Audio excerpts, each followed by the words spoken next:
hair be falling. I be like, Tina, get it together, baby. I can't even hear, you know.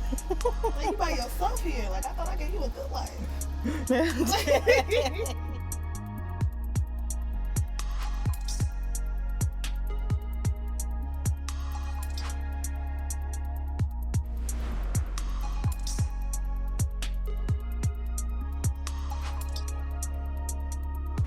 I'm Herstun.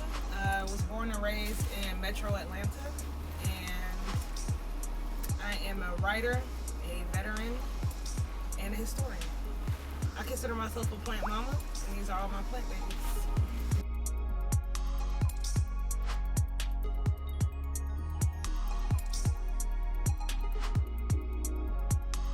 All my plants are named. This is salt and pepper. Salt and pepper, Maya Lou, after Maya Angelou. This is Salazar, Slytherin. Zornell Herstun, Hal, Tina Turner, N.K. Jemisin, Octavia Butler, Sweet Bay, Purple Bay, Layla, one of my favorites, Bird of Paradise. This is Queenie. This is Brianna Sandra Bland Taylor. This is Pharaoh. And then we have Parsley, Pink Lady, and yeah.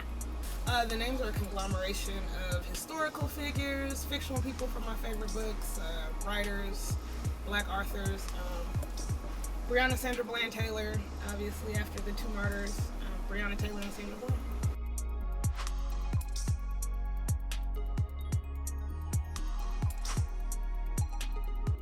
My first plant as an adult I bought in 2013. It was an aloe plant, and after about 2 years I had like 13 aloe plants and a balcony full of herbs. I'm military, so you can't ship dirt. Had to leave all my aloe behind when I went to a new duty station. But more recently this year, I think I bought Salazar first this year.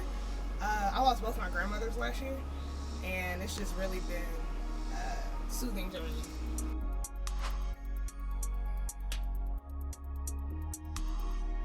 I think my favorite plant up here is Layla. This is my baby right here. We spend a lot of time together. And yeah, I just love her. The Bird of Paradise is native to South African rainforest, so it's used to a lot of dappled light. It's used to being underneath a lot of other trees.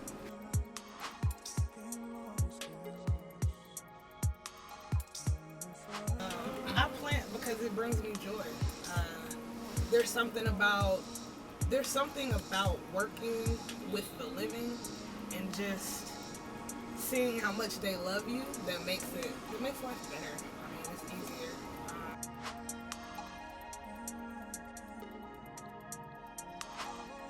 I think, and I thought about this a little bit, I think all planting is functional.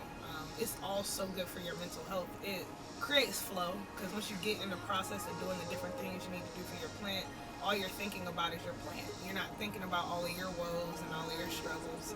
In addition to that, 99% of the house plants that I have are air purifying. Salazar is air purifying. All of the pothos, so Pal, the Chinese evergreen is air purifying. And then what's not air purifying, I eat.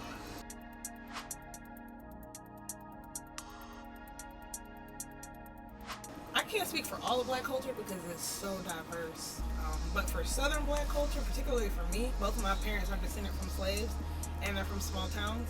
And so all of my grandparents have had their hands in the dirt. My mom's mom used to keep a vegetable garden when I was growing up, and in the summers we used to go out and help her with it. And my dad's dad was a florist in the military, so he worked with flowers his whole life. Even when he retired, he kept just a yard full of flowers. So I feel incredibly connected to the earth through my ancestors.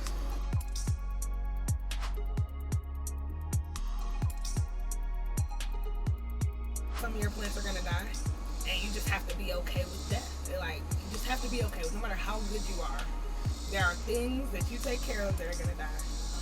And other than that, my plants will lean for light. Like, they will search. If the sun is over there, my plant will start growing that way. And so it gave me permission to actually search for the good. Like, that's a natural thing in your life, to search for the light. And I think, specifically as a black woman in America, I got so used to just sitting in the dark instead of leaning, like actually fertilizing, I think I mentioned. One of my weakest points as a planner is I don't fertilize enough, but that's one of my weakest points as a person is I don't feed myself enough. And so seeing that my plants need food, they need water, they need a lot. So my plants need all that, so do I.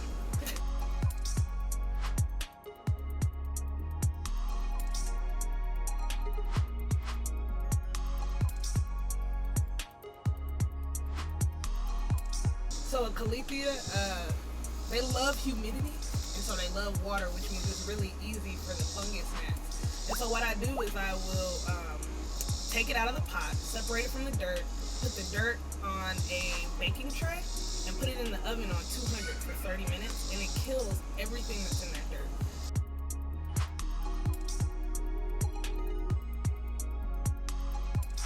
I always make my own treatments.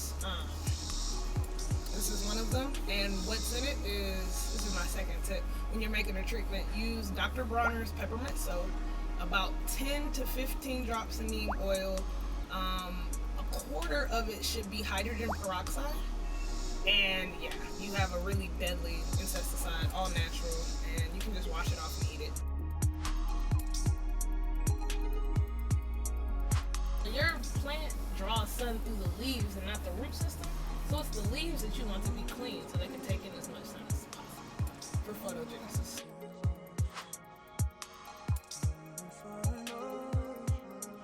Do not place your plants under AC vents or units. They will start browning. They are not accustomed to forced air at all. Recycled air, those are not anything that plants have evolved to understand. So, yeah.